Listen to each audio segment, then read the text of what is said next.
எல்லாருக்கும் வணக்கம். மறுபடியும் நான் தான். என்ன சொல்ல வந்து கொஞ்சம் இதில மிஸ்டேக் ஆயிடுச்சு ஃபர்ஸ்ட் வீடியோவில். வந்து ஒழுக்கமா 4 வீடியோ 4 பேர் நம்மளை பார்த்து நல்லா இருக்குமா அப்படின்னு அரைகுறையா ஆடிக்கிட்டு, அப்புறம் வந்து இது பண்ணிக்கிட்டு, இப்படி பண்ணால் நல்லாயிருக்கும் அப்படி பண்ணாலும் 4 பேர் 4 விதமாக சொல்லுவாங்க. நம்ம மைண்டு எப்படி சொல்லுதோ அதை மாதிரி தான் நம்ம நடக்கணும். நான் அப்படி தான் நான் நடப்பேன். வந்து ஒழுக்கமாக ஃபஸ்ட்டு நம்மளுக்கு மெயின் வாழ்க்கையில் டிசிப்ளின், ஒழுக்கம், கண்ணியம், நேர்மை இது மட்டும் இருந்தால், ஆனால் நிறைய அடிகள் விழத்தான் செய்யும். ஆனாலும் உண்மையாக இருந்தால் பயங்கரமான துன்பம் நேர்ந்துக்கிட்டு தான் இருக்கும். அதனால் அதையும் தாண்டி நம்ம உண்மை ஒரு நாள்னா ஒரு நாள் ஜெயிக்கும்.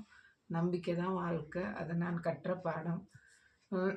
உண்மையாக இருக்கிறதுனால தோற்றுக்கிட்டே இருந்தாலும் ஒரு வாட்டி ஜெயிப்பு கடவுள் கொடுப்பாரு. அதை நம்பி நான் முன்னேறுவேன். கண்டிப்பாக ஒரு நாள் நான் ஜெயிச்சு காமிப்பேன். என்ன பேசுறதுன்னு தெரியல.